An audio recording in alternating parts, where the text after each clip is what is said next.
10장 25절로 31절 말씀을 다 함께 큰 목소리로 합독합니다. 번제 드리기를 다함에 예후가 호위병과 지휘관들에게 이르되 들어가서 한 사람도 나가지 못하게 하고 죽이라 하매 호위병과 지휘관들이 칼로 그들을 죽여 밖에 던지고 바알의 신당 있는 성으로 가서 바알의 신당에서 목상들을 가져다가 불사르고 바알의 목상을 헐며 바알의 신당을 헐어서 변소를 만들었더라. 오늘까지 이르니라. 예후가 이와 같이 이스라엘 중에서 바알을 멸하였으나 이스라엘에게 범죄하게 한 느밧의 아들 여로보암의 죄 곧 베델과 단에 있는 금송아지를 섬기는 죄에서는 떠나지 아니하였더라. 여호와께서 예후에게 이르시되 내가 나 보기에 정직한 일을 행하되 잘 행하여 내 마음에 있는 대로 아합 집에 다 행하였은즉 내 자손이 이스라엘 왕위를 이어 4대를 지내리라 하시니라. 그러나 예후가 전심으로 이스라엘 하나님 여호와의 율법을 지켜 행하지 아니하며 여로보암이 이스라엘에게 범하게 한 그 죄에서 떠나지 아니하였더라. 아멘. 할렐루야. 시간에 하나님께서 저와 여러분에게 주시는 말씀은 열왕기하 9장에서 10절에 있는 말씀으로 예후의 한계란 제목으로 하나님의 말씀을 선포하겠습니다. 지난 시간까지 9장까지 이렇게 말씀을 드렸는데 8장까지 왜 9장, 10장을 합쳐서 말씀을 드리냐면 예후라고 하는 사람의 이야기가 동일한 이야기이기 때문에 9장, 10장을 합쳐서 오늘 말씀을 증거합니다. 8장에 보면 이스라엘 백성들이 심판이 임박해 옴을 알 수 있었죠. 하나님의 심판은 바로 그들의 정체성을 잃어버리고 그 하나님의 법을 잃어버린 자로서 법이 없으니까 사람들의 기준이 중심이 없어졌습니다. 그러므로 인하여서 그들이 혼란을 자초하게 되는데 그것은 사회적인 혼란뿐만 아니라 영적인 혼란을 가져오게 된 것입니다. 그러므로 인하여서 하나님의 심판을 면하지 못하는 그런 지경에 이르렀죠. 열왕기하 8장 27절에 보면 아하시아가 아합의 집길로 행하여 아합의 집과 같이 여호와 보시기에 악을 행하였으니 그는 아합의 집의 사위가 되었습니다. 라고 이렇게 말씀을 하시는데 바로 이스라엘은 북이스라엘 왕국과 남유다로 이렇게 나눠졌지 않습니까? 솔로몬 이후로 이스라엘이 두 나라로 쪼개지게 됐습니다.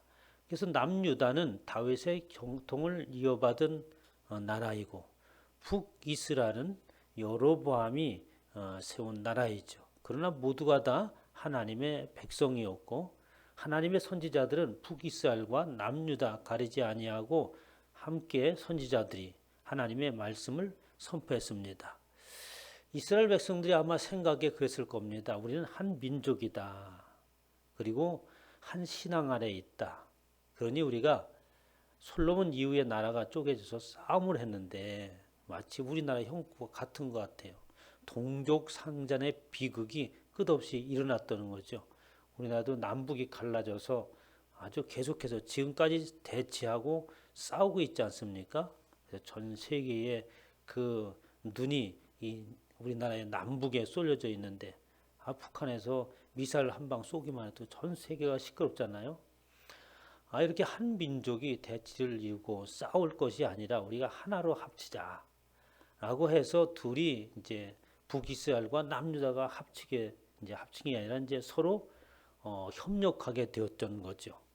그런데 그 협력하는 것은 좋지만 그 협력하는 방법과 내용에 있어서는 전혀 하나님 눈에 들어오지 않는 것이었어요.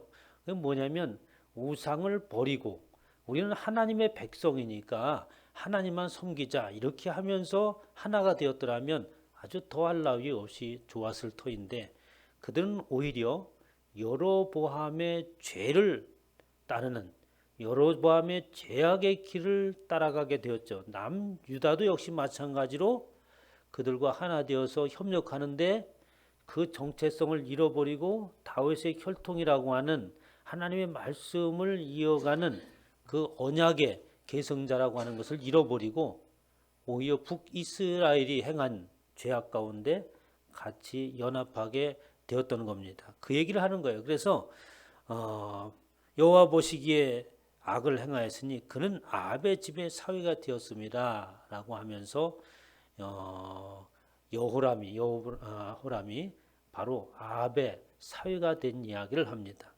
요람 왕이 아람 왕 하사엘과 싸울 때 라마에서 아람 사람에게 맞아 상하는 것을 치료하려 하여 이스라엘로 돌아왔더라. 아합의 아들 요람이 병이 있으므로 유다 왕 요람의 아들 아하시아가 이스라엘에 내려가서 방문하였더라 라고 하면서 8절 맨 마지막 절에 의미 있는 말씀을 한마디 하고 바로 9장으로 넘어갑니다. 그러니까 그들이 유다가 아직도 깨닫지 못하고 자신의 정체성을 잃어버리고 그리고 여전히 북이스라엘과 하나가 되어서 그러니까 한 통속이 되었는데 악의 한 통속이 되어버린 거죠. 그래서 그 북이스라엘 요람 왕이 병들었다 소리가 들으니까 유다 왕 여호람이 얼른 가서 병문을 하는 그러한 모습을 말씀하고 있습니다. 그러면서 이제 9장으로 넘어오죠. 9장에서는 이 예후라고 하는 왕이 등장합니다. 북이스라엘 왕이 등장하는데 그 예후라고 하는 사람은 이미 열왕기상 19장에 이미 하나님께서 예언의 말씀을 통하여서 예후가 무슨 일을 행할 건가라고 이렇게 말씀 기록되어 있습니다.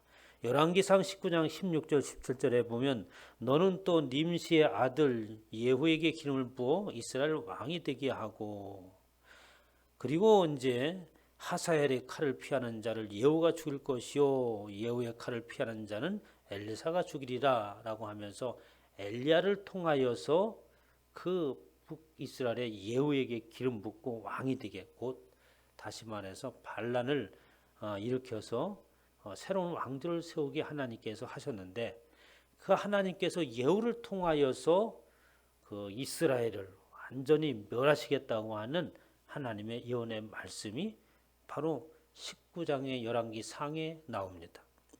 그러면서 열왕기 하 9장 6절에 예후가 일어나 집으로 들어가니 소년이 그 머리에 기름을 부으며 이르되 이스라엘 하나님 여호와의 말씀이 내가 내게 기름 부어 여호와의 백성 곧 이스라엘 왕으로 삼노니 라고 하면서 이 예후가 군대 장관이었습니다. 아주 용맹하고 그리고 뛰어난 장관이었어요. 그래서 이제 엘리사가 그에 가서 하나님의 명령대로 엘리야가 예언하기를 엘리사를 통해서 예후에게 기름 부어 왕이 되게 하라 라고 하는 그 예언의 말씀에 의하여서 이제 열왕기 하 9장에 가서 드디어 예후에게 기름을 부어서 왕으로 세웁니다. 그러면서 이제 그 열왕기 하 9장에 보면은 아주 이스라엘을 철저하게 아합의 집안을 완전히 씨도 남기지 아니하고 완전히 깡그리 멸하게 하는 그런 내용들이 9장에서부터 계속 되어집니다. 9장에 예후를 왕으로 세우고 그리고 북이스라엘 왕의 요람을 살해하고 그리고 나서 또 그 이세벨 왕후 그러니까 북이스라엘의 그 아합 왕의 부인이죠. 아주 악한 왕후 이세벨. 또 곧 이세벨 하면은 우상을 섬기는데 아세라 상을 섬긴 그 아합 왕의 그 왕비를 말합니다. 그래서 이세벨 왕후를 살해하고 그 다음에 10장에 나와서 아합의 아들들을 일일이 찾아서 그와 연관성이 있는 사람들은 모두 다 살해를 합니다. 그래서 그 왕의 형제들 씨를 말리고 그리고 아합 사람조차죠. 아합에 동조했던 모든 사람들을 다 살해합니다.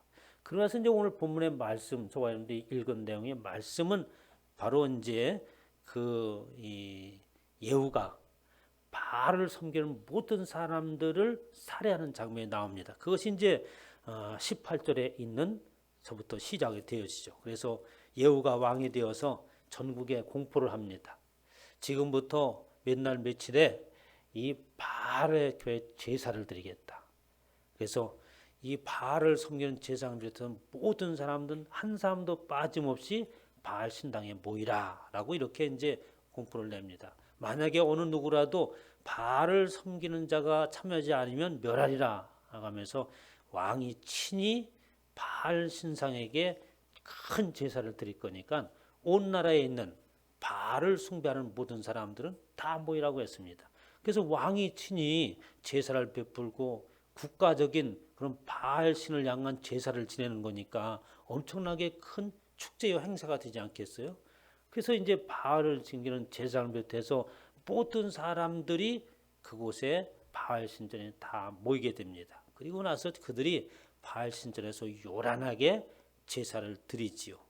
그리고 난 뒤에 이제 제사가 끝나자마자 25절서부터 번제 드리기를 다음에 예후가 호위병들과 거기에 있던 장수들 시켜서 그 안에 있던 모든 사람들을 완전히 아주 멸합니다. 살해를 하죠. 그래서 이 예후를 하는 것을 보면은 하나님이 그렇게 평을 합니다. 예후가 여호와 보시기에 정직하게 하였다라고 이렇게 말씀을 평을 하십니다. 그 예후가 그 열심을 하면서 그는 또 종종 가면서 내가 내 스스로 나의 의지로 이렇게 하는 게 아니고 그리고 내가 왕이 되려고 이런 것도 아니라고 하면서 누구냐면 여호와 하나님께서 심판하시라고 말씀하신 그것을 계속해서 주장하면서 그렇게 우상을 섬기고 아합 집안의 씨를 말리고 있는 거죠. 그래서 열왕기하 9장 26절에 보면 여호와께서 말씀하시기를 아합이 주장하는 겁니다. 자신의 행위에 대한 정당성을 계속해서 부여하고 있는 거죠. 내가 옛날에 내가 어젯날에 나봇의 피와 그 아들의 피를 분명히 보았노라. 또 말씀하시기를 이 토지에서 내게 갚으리라 하셨으니 라고 하면서 여호와 하나님께서 이 아합의 집안을 멸하려고 했다.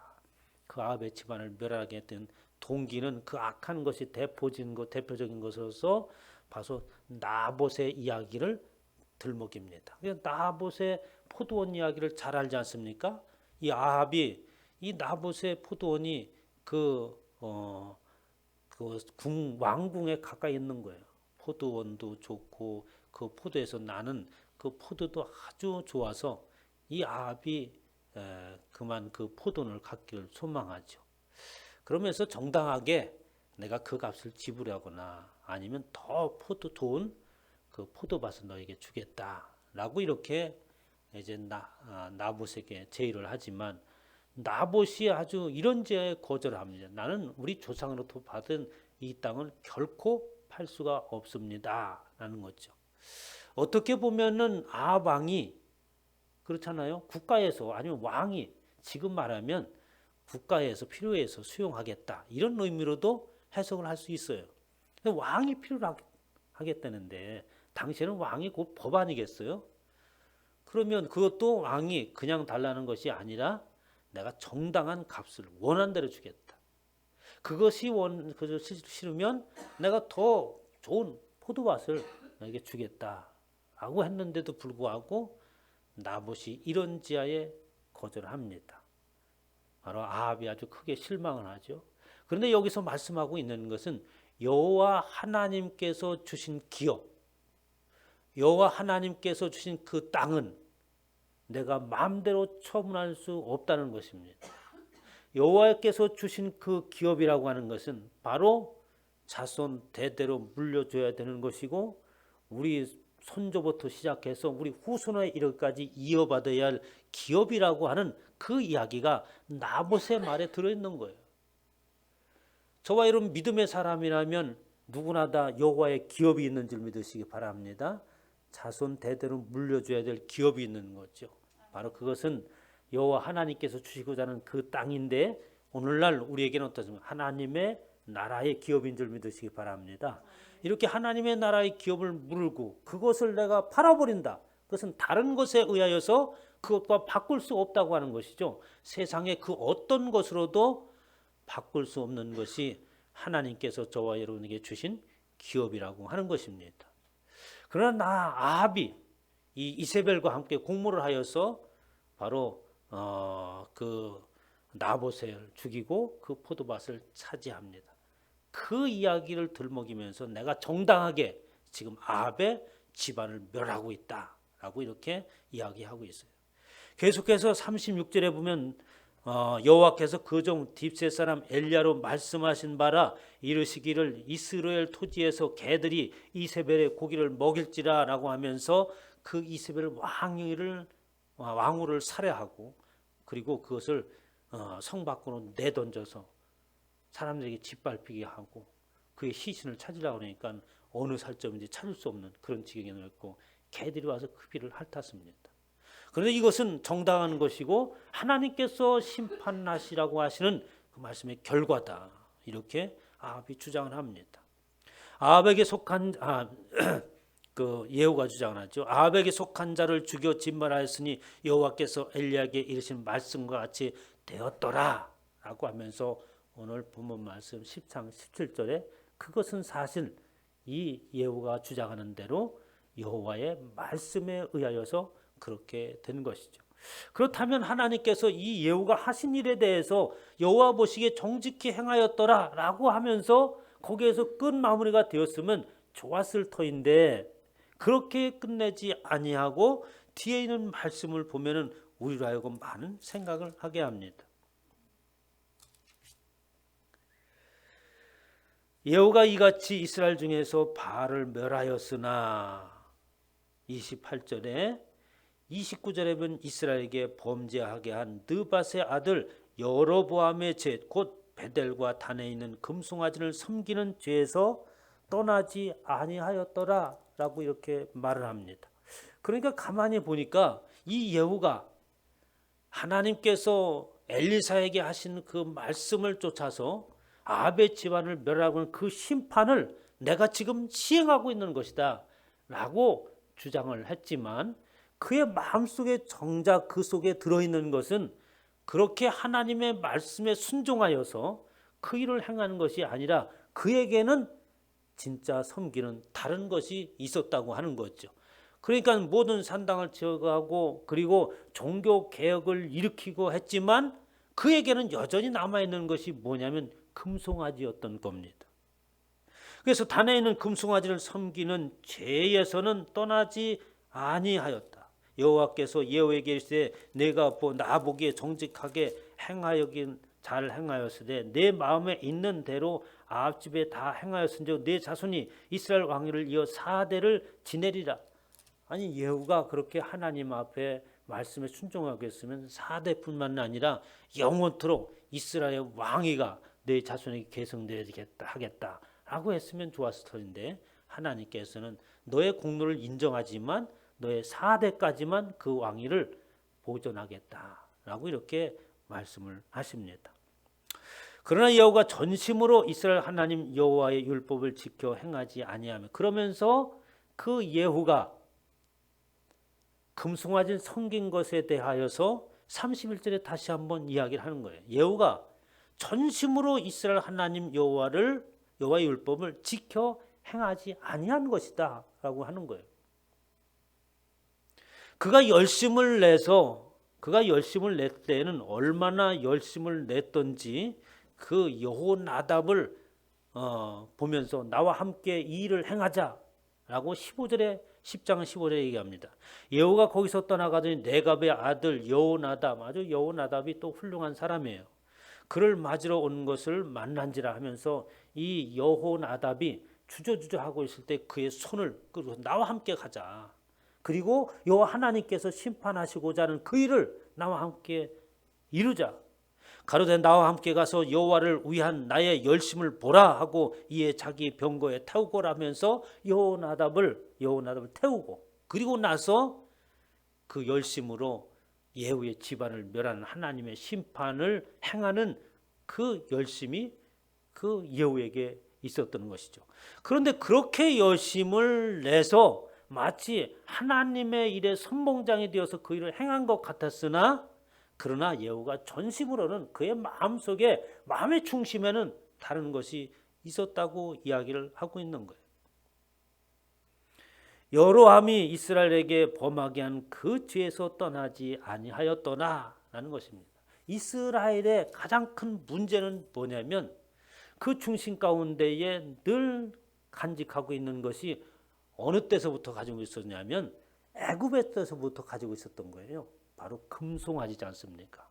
그래서 금송아지가 어느 때 그것이 실체로 드러나요? 광야 여정 가운데서 바로 모세가 하나님의 말씀을 받으려고 시내산에 올라갔을 때에 아니 도대체 한 번 내려오지 않는 거야. 이래서는 안 되겠다. 우리가 하나님의 형상을 만들자 해서 만들어내는 것이 뭡니까? 금송아지인 거예요. 그때 금송아지를 만들 때 그 아론이 모세에게 변명할 때 이렇게 얘기합니다. 내가 백성들이 하나님의 형상을 만들자고 했다. 그래서 하나님의 형상을 어떻게 만들까 해서 그들이 가지고 있는 금귀걸이 뭐 이런 모든 폐물을 다 가져와서 그것을 가져가지고 불에 던졌더니 금송아지가 불쑥 튀어나왔다. 이렇게 얘기를 하는 거예요.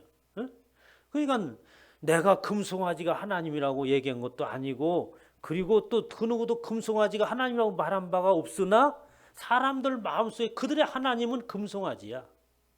그들의 마음속에는 바로 애굽에서부터 있었을 때에 사람을 이 땅에 살아가면서 부욕해 하고 또 물질적인 풍요로움이 인생의 다라고 생각하고 그리고 세상의 명예와 권세가 그들의 삶의 전부라고 생각하는 것, 그것이 바로 뭐냐? 금송아지잖아요. 이 땅에서 풍요롭게 살고 물질 만능, 금전이 돈이 최고다고 하는 사상이 바로 금송아지 사상입니다. 지금도 금송아지 상이 있죠. 우리나라에도 있습니다. 응? 우리나라에도 금송아지 상이 여러분들 인터넷 쳐보면 아주 금성 황소, 금황소 만든 그런 것들이 어디에 있냐면 그 금융기관 같은데 그것도 뭡니까? 주식하는데 어디에 그 협회에 가면은 그 앞에 황소 큰 게 있어요.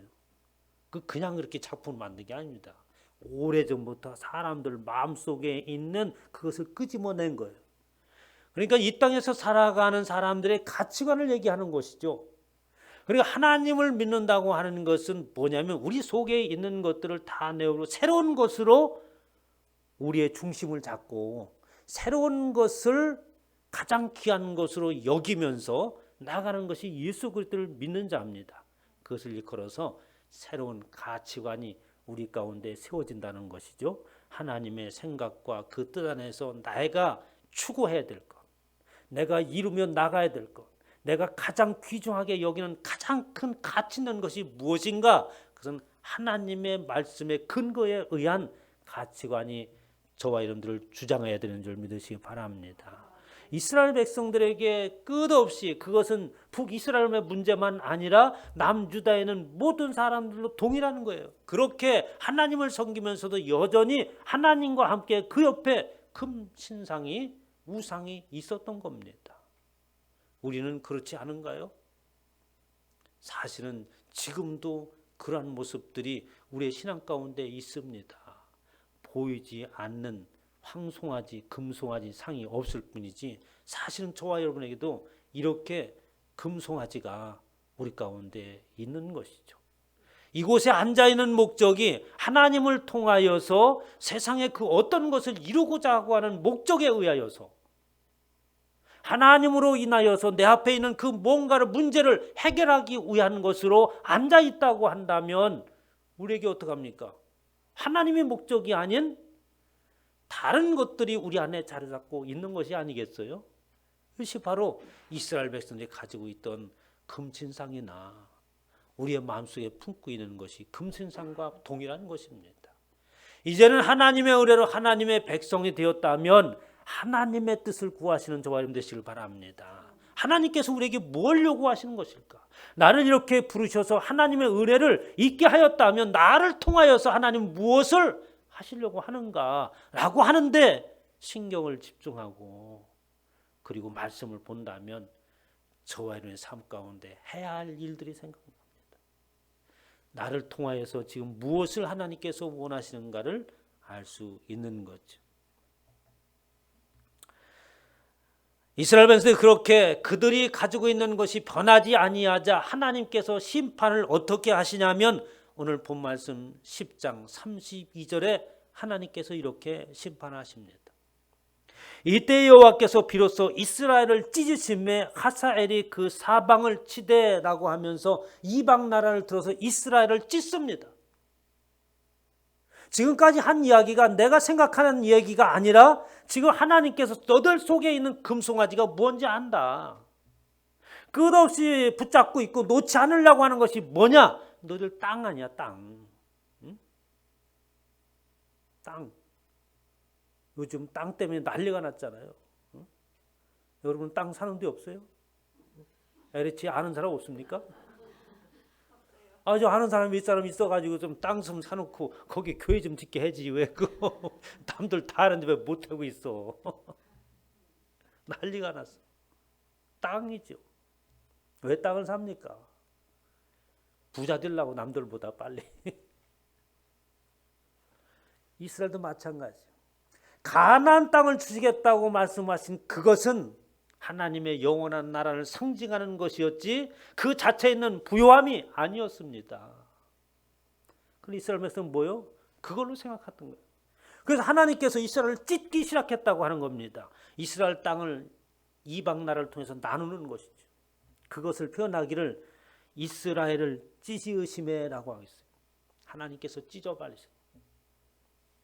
하사엘이 그 사방을 치되 요단 동편 길르앗 온 땅 곧 갓 사람과 르벤 사람과 므낫세 사람의 땅 아르논 골짜기에 있는 아로엘에서부터 길르앗과 바산까지 하였더라라고 하면서 하나님께서 그들의 마음속에 있는 금송아지를 찢어버리고 있습니다. 사랑하는 성도 여러분, 오늘 본 말씀 보면 이스라엘 백성들은 예후가 그렇게 하나님의 말씀에서 개혁을 시작했을 때 아마도 이스라엘 백성들은 그 아합의 잔인한 통치 가운데 있었던 사람들은 예후에게 박수갈채를 보냈을 거예요. 야, 통쾌하다. 저렇게 하나님의 말씀에 근거해서 하나님의 심판을 내리고 화끈한 이스라엘 왕이 드디어 우리 가운데 세워졌다라면서 박수갈채를 보냈겠죠. 아주 훌륭한 왕이라고, 믿을 만한 왕이라고 이야기를 했을 겁니다. 그러면서 그렇게 하나님의 심판을 대응했으니까 이제 하나님의 은혜가 폭포수같이 내리지는 않을까라고 하면서 기대를 했는데 그 예후가 사실은 그렇지 못했다고 하는 거예요. 이스라엘 백성들이 예후를 믿고 기대했지만 그 역시 어떻게 믿을 만한 존재가 아니었다고 하는 것입니다. 여러분, 이 땅에 권세를 쥐고 있는 자들 믿을 대상이 아무도 없습니다. 나 자신도 못 믿잖아요, 사실은. 그런데 누굴 믿고 누구를 기대하고 의지합니까, 여러분? 이 나라에 어떤 의정자가 세워진다. 그 사람이 이 나라를 우리의 마음을 시원하게 하고 우리가 원하는 모든 것들을 이루어줄 수 있다고 생각한다면 착각이에요. 선거 때만 되면 난리가 납니다. 선거 때만 되면은 내가 지지하는 사람이 돼야만이 뭐 서울시가 하늘로 올라가든가, 응? 내가 지지하는 사람이 돼야지 대통령이 돼야 이 나라가 살아나고 막 금방 뭔가 이루어질 것처럼 목숨을 걸고 대들어요. 얘기하다 보면 싸움 바뀌려고 난리가 나지 않습니까? 응? 그래서 교회에서는 절대로 정치적 얘기를 하면 안 돼요. 응? 나는 누구를 지지하는 절대 그런 얘기를 하지 않기를 바랍니다. 제가 여기에도 내가 지지하는 누굴 찍었는지 나는 절대 비밀로 했잖아요. 내가 누굴 찍는지 절대 비밀입니다. 여러분, 단지 희망을 가질 수 있지만 조금이라도 나아졌으면 좋겠다. 이런 기대에 불과한 것이지. 이 땅에 어느 의정자도 그 누구도 진정한 믿을 수 있는 대상이 없는 줄 믿으십니다. 오직 믿을 만하고 신실한 분은 여호와 하나님이다라고 말씀하고 있는 거예요. 너희가 지금 볼 때까지 이 예후가 어쩌면 영웅과 같았고 정말 속이 시원하도록 일할 것 같았으나 사실은 그의 마음도 내가 가지고 있는 것과 동일한 생각과 욕망에 사로잡혀 있을 뿐이더라. 예후의 한계였고 저와 여러분 모든 사람들의 한계인 줄 믿으시기 바랍니다. 한계를 가지고 있는 인생들끼리 도토리 키재기를 해본들 무슨 뾰족한 수가 있겠어요. 어리석은 거죠. 선거 때마다 또 나라가 혼란스럽고 어려울 때마다 우리는 그 누군가를 다시 세우고 뒤엎고 다시 하고 싶은 마음들이 있겠지만 그보다도 더 중요한 것은 신실한 여호와 하나님을 믿고 의지하는 것인 줄 믿으시기 바랍니다.